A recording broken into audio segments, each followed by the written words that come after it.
contain terrible plays and AFKs that may offend some people. Viewer discretion is advised. Hey guys, Arcaden here, back with another episode of Tips for Bronze. This week's episode, Closing Games.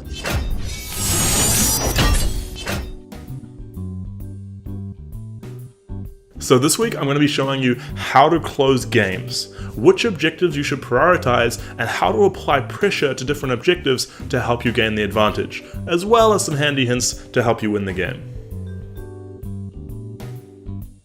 So one of the most noticeable differences in higher elo games and lower elo games is that higher elo games are much shorter on average because the teams know how to take a small advantage and snowball it to victory.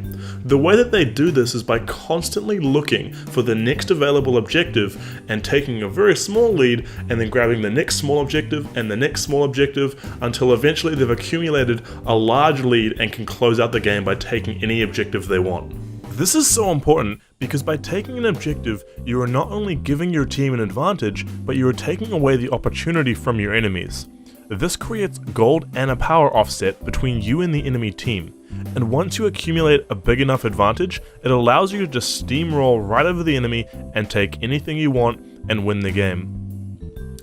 However, some objectives can be tough to secure by yourself, so you need to always be sure to have the numbers backing you up. Something that's good to remember is that it is always better for 5 people to do the less optimal objective than 3 or 4 people trying to do different objectives. This is why teamwork becomes so important. I'm now going to explain to you which objectives are most valuable, in order from the least valuable to the most valuable. Hopefully this will help you make a decision quickly in game if you memorize this list to quickly determine what's worth more and what's a good trade. Now some of these objectives will change depending on the time of the game, but for the most part, these are how you should generally prioritize objectives.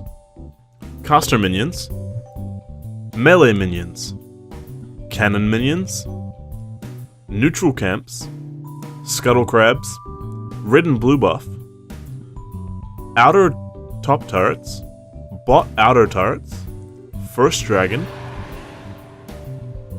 mid outer turret, second dragon, the top inner turret, bot inner turret, mid inner turret, the third dragon, and the fourth dragon, top inhib turret, mid inhib turret, bot inhib turret, the nexus turrets, Baron Nashor, and the fifth dragon, the top inhibitor, the mid inhibitor, and then the bottom inhibitor, and the nexus. Just because these are often the best choices, different situations can cause the importance to change. I'm planning on releasing a separate video to accompany this one explaining all objectives in detail and what they give to you, to help give you a better understanding on when different objectives are important, but this is just a general rule.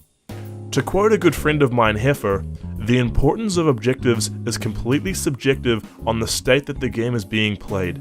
Generally, this list is correct, but any objective you are in favor of taking and not risking other objectives should always be your priority, and any objective worth taking that doesn't present a larger risk to you is worth contesting.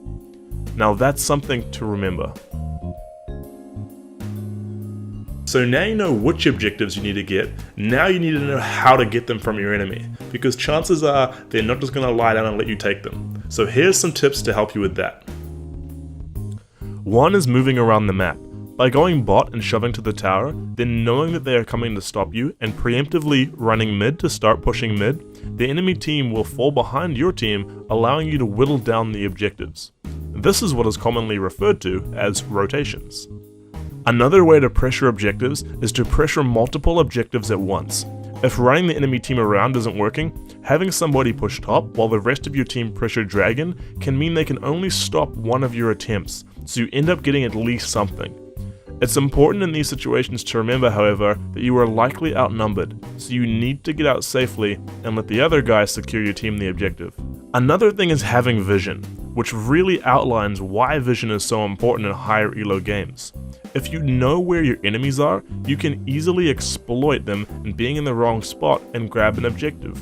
For example, if you have a single ward in their jungle and see their jungler at red, you can just go and get your dragon, because he's not going to be there in time to outsmite you.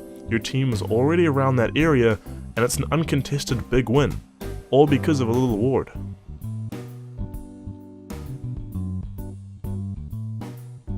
You can bait your enemies using objectives.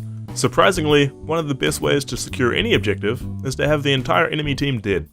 So if you can bait them into thinking you're doing an objective and force them to face check, you can usually wipe them out and grab something even better if they fall for it.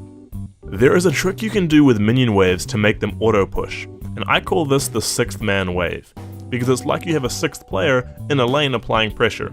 This is really good for sitting up in a lane and then pressuring a tower with 5 men in a different lane, or having a split pusher in the 3rd lane, because the enemy will have to choose between losing all the minions in your 6th man wave, or having it push the tower, stopping your split pusher, or stopping the rest of the team. This is actually called an impossible decision, because no matter what they choose to do, they will likely lose. To set these up, you need to find a wave and kill all of the caster minions. Caster minions are the AD carries of a wave. They do the majority of the damage, so if you take them out, your wave will eventually stack up and become a crazy unstoppable force. So that's all again for this week. I hope you learned something, I hope you enjoyed.